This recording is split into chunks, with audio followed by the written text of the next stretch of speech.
Brother Grant, how are we doing? I'm 26, getting married in June, and I have a 2-year-old daughter of my own, and my fiance has a 3-year-old daughter, and kids seem a little overwhelming to me at times, and I have 2, or 1.5, as I like to say, and so I want to know, how do I be a great husband? How do I be a great dad? And how do I be a great stepdad?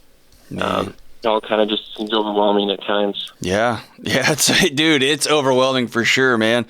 I just want to stop the show for a second, man, and just tell you I appreciate you, and I love your heart, brother. And thinking ahead, if every man would just stop and pause and say, "This is a lot, and I want to be good at this, and I want to do this right." And I want to pick up some tools early on, man. Good for you, man. Good for you for setting an example for your kids and for every guy who's listening to this thing. Every guy listening, listen to Grant. Be that guy, okay?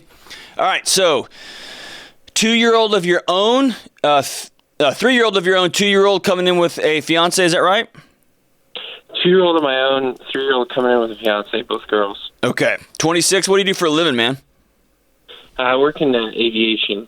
So I manage like ground handling of like aircraft. Oh, so you like know how to do a thing, unlike me, who just runs his mouth for a living. That's pretty awesome. Okay, Yeah. So tell me what happened with baby mama, with the mother of your daughter.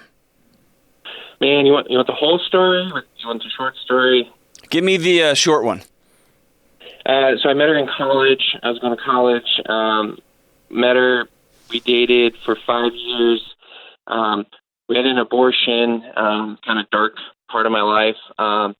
And when I tried to end things, ended up having a baby. And so tried to kind of make things work after that. You end relationships way different than I used to, but go ahead. Yeah. A little bit of a surprise. But anyway, so it was a pretty traumatic part of my life, kind of stressful part of my life. But so anyways, my daughter came into the world, tried to make things work, and I just realized, at the end of the day, me marrying somebody that I'm not happy with is way worse than, being the best dad I can be to her and us not being married. So I see her a couple times a week. I have a pretty good relationship with her mom. Not the best at times. She's somebody that kind of struggles with some mental maybe instability. She's had her own past, and so. But I have a good relationship. Not a great relationship. Like I said, I'd like it to be better, but a good relationship with her. Yeah. And tell me why you're getting married to this new woman. So she's everything I could hope for in a partner. I think the thing, my parents always told me growing up is, when you meet the right person, you'll just know that they're the right person. And I didn't really believe that, to be honest. And this woman came into my life, and everything she's so easy to get along with. She's a Christian. She shares the same views as me, the same morals as me. She grew up a pretty much identical, family life with married parents and just siblings. And she has 2 siblings, and I have 2 siblings, and we just really get along. And of all the stress in my day, managing people, being around, loud airplanes and everything else, I come home to her, and it's easy. It's not easy having a 3-year-old, but she makes me be the best version of me that I can be. Cool. So are you still have a good relationship with your parents? Yeah, I do. Having a baby out of wedlock, my mom reminds me constantly about how I sinned. So I'm telling you right now, no, you don't have a good relationship with your parents. Yeah, not as great as I would hope. No, hey, that's not a good relationship with your parents. Well, maybe your old man, but geez Louise. Okay. All right, so how do you be the best dad you can be, right? Right. And so here's why I asked you those questions. I want to paint a picture because every dad's a little bit different, and every dad's bringing different bricks in their backpack to this wild adventure of parenting, okay? And every dad has got different things on the table. There's some things that we all need to be doing in common, and there's some things that are going to be very specific to each one of us, okay? So I'm going to rattle a bunch of stuff off here as I go, okay? And you can either write this down or you can just keep this podcast forever or go onto the YouTube's internets and cut and paste it and hold on to it, okay? Okay. Here's number 1. You've got to love your new wife. You have to model it. You have to love her like crazy. Okay? This relationship is about you and your new wife. This relationship is about y'all's coming together and being in love and all that fun stuff. And it's also modeling for these two young baby girls what it looks like to be treated by somebody who loves you. Okay? Okay. So you'll be a walking college course to your baby girls on this is what love looks like. This is what I deserve. This is what somebody who says the words I love you, this is what they do. So you have to go out of your way to love that woman like crazy. Okay? My guess is, by the way your mom talks to you and the challenges you've had in the past, you're going to need some skills, some new skills. That's not a bad thing. I don't know many guys who don't need new skills when they enter into relationships. Okay? That we'll talk about that in a second. So number 2 is never, ever, ever talk bad about the mother of your girl. Don't ever talk bad about the ex-husband, the father of what's soon to be, your fiance's baby girl and your baby girl number 2. Okay? You're modeling, here's what relationships look like. Here's what reconciliation looks like. Here's what people who have had challenges in the past, here's how they treat each other with dignity and respect. Count on problems over the years. Count on there to be struggles, there to be custody issues. Count on all of that. Decide before you get married, decide before you take on another daughter into your world, I'm going to be this type of person. I'm not going to go to war. I'm not going to yell. I'm going to do what's right? And I'm going to, if there's injustice, I'm going to be right there in the middle of it, but I'm going to do it with dignity. I'm going to do it with respect, right? Number 3, say, I love you every single solitary day of these young girls' lives, and hold their face and say it into their eyeballs so they can see you, okay? There will be days when they don't want to hear it. They're going to be like, no, Dad, Matt. They're going to say, I don't care. You will hear the words out of my mouth every day that I love you, right? High touch. And here's a key. And I got a 5-year-old daughter, and so I'm wrestling with this right now, and it's hard for me, but I think I'm getting it right. And that is this. And sometimes my wife has to say, I'm like, I knew it. Okay. It's this. It's really high touch with autonomy. What does that mean? That means I want my daughter to know that I love her more than anything. And I also want her to know, I want to teach her at a young age that she is in control of her body. What does that mean on the ground? That means I might say, hey, come give your daddy a hug. And she'll say, no, Daddy, because she's being silly. Or, no, Daddy, I don't want to hug you. I can then say, I told you to come give me a hug. Or I can run over there and grab her and force her to. What am I telling her?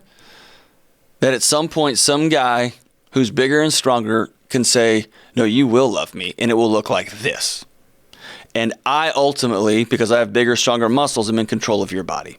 And I don't want her to ever feel that. So I'm teaching her at a young age, she's in control of her body. I'm not going to weaponize my love. I'd say, hey, baby, come snuggle with Dad. And she says, no, I want to sit over here. From that point forward, it's about me. I want her to come snuggle with me. She doesn't want to. I got to go, cool.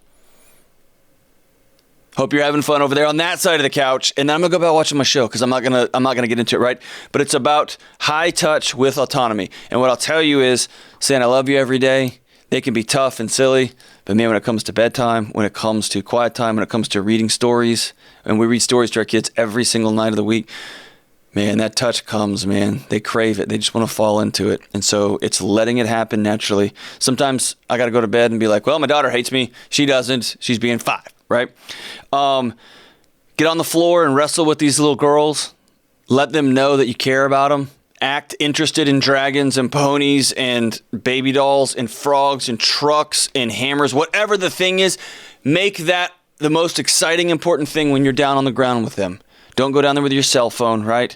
Take care of yourself, eat right, exercise, have friends, model what friendship looks like. Last 2 things. Are you ready? Yep. Be really slow with advice and really long on presents. Most dads love to love their daughters by telling them info. Well, you know what you should do is this. If I was you, I would go do this thing. Oh, you need to tell that teacher, that guy that, man, most of us, our daughters are really, really, really smart and intuitive. You know what they really need is us to get down on a knee and look them in the eye and say, I love you and I'm so sorry that happened. That stinks. Or, oh my goodness, I can't wait to see that dragon. Come show it to me again. Or sure, I'll put my phone down and read you this book right here in the middle of the living room floor. Let's just do it right here. That tells a young girl, I matter. I've got value. My daddy loves me. And then the last thing is this. Often guys, dads, they will be great fathers. They'll do their best. They'll plug in. And then they'll go work on their car. Then they'll go get the oil changed. Then they'll go to the bank. They'll go do these other things that unfortunately have been gendered and domesticated, right? This is what guys do and this is what girls do. As many places as you can possibly take those two girls, take them with you. Take them to help you make them get out of the car with you. If you're going to go play catch, bring them along with you. If you're going to a buddy's house to help mow the lawn, bring them along with you. Let them be involved in the day-to-day rhythms of your life. No matter how, quote-unquote, boy of a job it is. I just hate all that crap. Bring them along with you. Bring them hunting. Bring them fishing. Bring them everywhere with you. If you play Call of Duty, just stop playing video games. But other than that, bring them with you, right? I don't. There you go. You're my man, Grant. Bring them with you and just set up your life to where your buddies know, hey, when I go out, my daughters will come with me because I love them and they're awesome and they're rad. And they will get to watch Dad have friends. They'll get to watch who Dad really is. And that will shape-shift everything about their life. And then the last thing. I already said the last thing. I got one more thing. Okay? How bold do you want to be, brother? How good of a dad do you want to be? Bold and courageous. All right. Bold. I want you to go see a counselor for your trauma. I want you to go see somebody. Have you? So I wanted to, it's kind of a side note. So I did see a counselor through the traumatic stuff with my baby mama. Mm-hmm. But you had said a while back, universities have, counselors in training that you can reach out to, practicum labs, whatever. So I reached out beginning of the year, and they paired me up with this guy. And the first counselor I had was a girl, but they paired me up with the one I had a couple years ago. But the student one that I have is a guy, and I met with him yesterday for the first time in person because I got my COVID shot, and they're letting us meet face to face. And so, anyways, I don't know. I don't really seem to click with him, Mm-hmm. and I don't know. Do I keep going to him, Dr. John, or do I just stop it now? I usually recommend folks go 2 or 3 times, and if you don't click, you don't click, and then you move on. Don't judge him by how tall he is or how much hair he's got or how high or low his voice is or anything like that. Be as vulnerable as you can. Okay? Be open and vulnerable. Tell the truth, the whole truth, all of it. Yeah. Even with me just now, I'm not calling you a liar, but I'm saying hey, how's your relationship with your parents? They're great. My mom reminds me what a failure I am, right? So be honest about your past, your childhood, the stuff your parents expected of you, the way they still beat you up even though you're 26 with almost 2 kids. All those things, be honest in these sessions. Give this... Well, John, one thing that he said was, I went and saw this counselor for 2 years, and I never really, I couldn't even tell you, I don't know what her husband's name was, and obviously I'm not there to be friends like you talk about, but... Mm-hmm. I said, I'd like to know a little bit more about you because, he's 28, 29. Mm-hmm. I said, where are you from? Where'd you get your undergrad? And he said, well, you're making me uncomfortable, Grant. And why are you asking me this? And I understand where he's coming from. Obviously you got to protect yourself as a professional. But on the flip side, I said, well, I want to be able to relate to you. I feel like, I listen to you every week. I relate to you. Yeah. Or do you think that's irrelevant, John? Do you think he was in there, Yeah, I think my guess is that's go in there to get some help and not to build bridges, okay?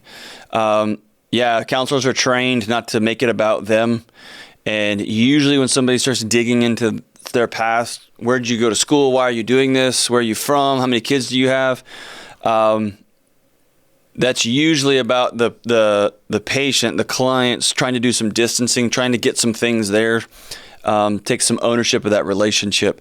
Man, you're in there to learn some skills and to get well. The relationship matters for sure, but I wouldn't go in there asking a bunch of questions. I'd go in there ready to go. Okay, go in there ready to go.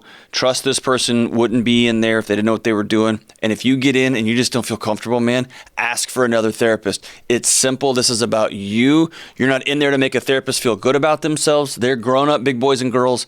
If a client says, I don't want to work with you because I'm not feeling the connection, sweet, we're moving on to the next thing. Same thing here. You go find somebody that you're connected to, okay? Make that a priority, but yeah, don't go in there asking a bunch of questions about their family and things like that. It doesn't matter. It's not relevant. You think that's going to help you build a relationship. It's not. It's a stalling technique. It's a punting technique for you to make sure you've got control of that situation. Part of counseling is going there and being vulnerable, and I'm just going to lay it all out here in a safe space. This person said they're not going to judge me. This person's going to help walk alongside me. Go in there and just put it all down.